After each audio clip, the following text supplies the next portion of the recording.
Hi అండి.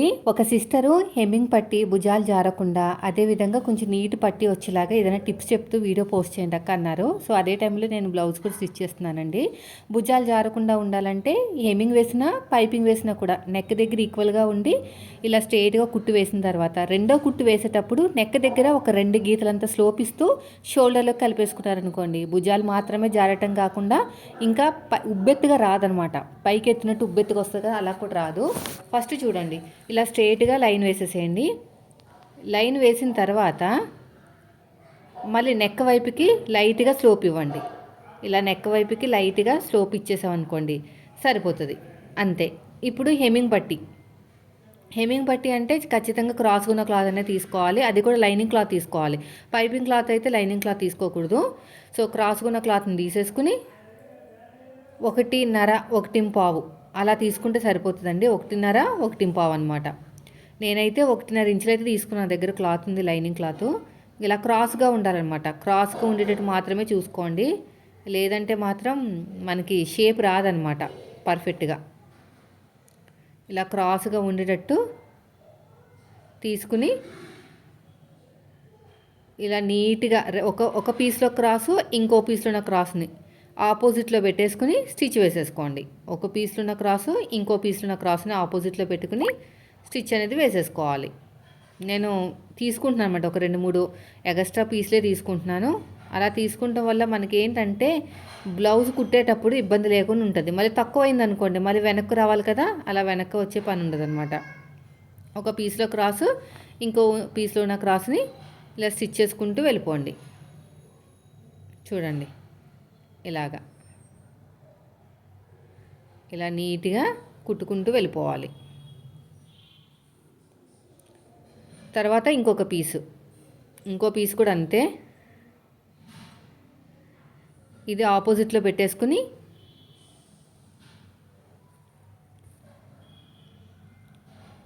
ఇలాగ stitch వేసేసేయండి. తర్వాత వచ్చేసి ఇంకోటి కూడా అంతే. ఇలా ఆపోజిట్లో ఒక పీస్లో క్రాస్, ఇంకో పీస్లో క్రాస్ని ఆపోజిట్లో పెట్టేసుకుని స్టిచ్ చేసుకోండి. ఇటు సైడ్ కూడా అంతేనండి. ఇలా కరెక్ట్గా పెట్టేసుకోండి. ఇలాగా ఇప్పుడు మీ చేతి వాళ్ళని బట్టి ఎటు స్టార్ట్ చేసుకున్నా పర్లేదండి. మీ చేతి వాళ్ళు ఎటుంటో అది చూసుకోండి. కొంచెం పీసులు నేను ఎక్కువ ఉండేటట్టే కట్ చేస్తున్నానండి. ఇలా అనమాట, ఓకేనా. ఇలా నీట్గా స్టిచ్ చేసుకుంటూ వెళ్ళిపోవాలి. ఇలా మొత్తం కూడా అంతే. చూడండి, ఎలాగైతే స్టిచ్ చేస్తున్నానో అలాగా. ఇవంతా అయిపోయిన తర్వాత నీట్గా ఇంకో పీస్ అయితే కావాలి నాకు. ఒక పీస్తో సరిపోవట్లేదు, ఇంకో పీస్ కూడా తీసుకుంటున్నాను. ఇలాగ ఆపోజిట్లో పెట్టేసుకోండి. ఆపోజిట్లో పెట్టేసుకుని జాయిన్ చేసేసేయండి. మీ నెక్ డీప్ని బట్టే ఉంటుందండి ఏదైనా సరే. మీరు పొడుగు ఎంత తీసుకోవాలనేది ఖచ్చితంగా మీరు నెక్ డీప్ని బట్టే ఉంటుంది అనమాట. ఎంత తీసుకోవాలక్క అని అడుగుతున్నారు. తీసుకోండి, ఒక 2 పీసెస్ ఎక్కువే తీసుకోండి, మంచిదే కదా, ఇబ్బంది లేకుండా ఉంటుంది.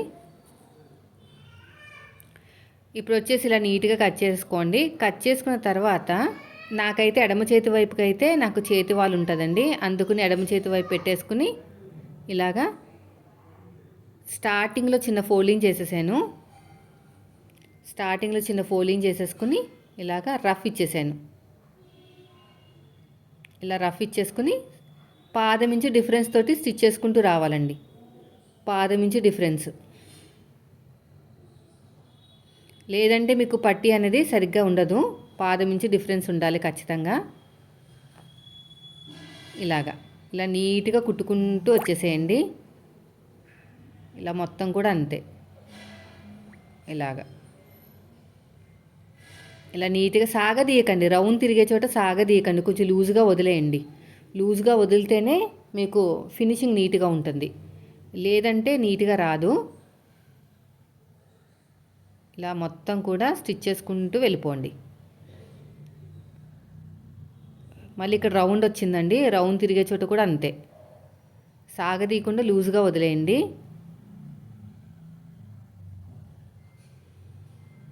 లూజ్గా వదిలేసిన తర్వాత ఎగస్ట్రా ఉన్న క్లాత్ని కట్ చేసేయాలన్నమాట. ఇలాగ నేను చూపించినట్టు కుట్టు వేసుకుంటూ రండి.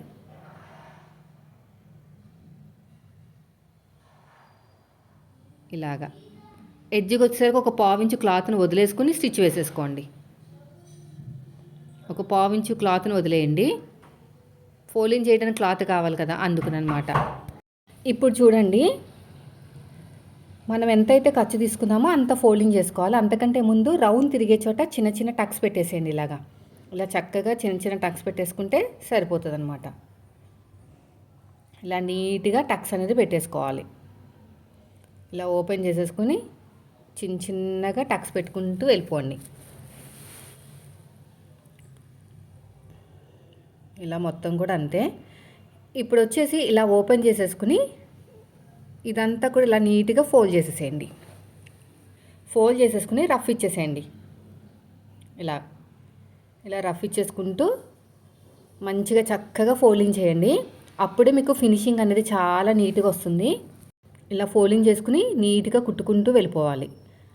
ఈ పట్టి వెడల్పు అనేది పాదం ఇంచు డిఫరెన్స్ తోటి మనం ఖర్చు పెట్టుకుని కుట్టుకున్నాం కదా, సో అంతే మనకి వెడల్పు అనేది వస్తుంది అనమాట. అందుకనే మీరు ఫస్ట్ నుంచి లాస్ట్ వరకు కూడా ఒకటే డిస్టెన్స్ మెయింటైన్ చేయండి ఖర్చు తీసుకుంటాం అనేది. ఇలా నీట్గా ఫోల్డింగ్ చేసుకుంటూ వెళ్ళిపోవాలి. ఇలా మొత్తం కూడా అంతే. ఇలా లోపలికి నీట్గా ఇలా ఫోల్డింగ్ చేసుకుంటూ చక్కగా స్టిచ్ వేసుకుంటూ వెళ్ళిపోవాలి. ఇలా మొత్తం కూడా అంతేనండి. ఇలా లోపలికి ఇలా ఫోల్డింగ్ చేసుకుని నీట్గా కుట్టుకుంటూ వెళ్ళిపోవటమే. ఇలా చూడండి, నేను ఎలాగైతే కుడుతున్నానో అలాగా ఇక్కడ కూడా అంతే. ఇలా ఫోల్డింగ్ చేసుకుని నీట్గా స్టిచ్ చేసుకుంటూ వెళ్ళిపోవటమే. చూడండి, నేను ఎలాగైతే కుడుతున్నానో అలాగా. ఇలా మొత్తం కూడా అంతే. ఇలా చక్కగా స్టిచ్ వేసుకుంటూ వెళ్ళిపోవాలి. ఇక్కడ కూడా అంతే.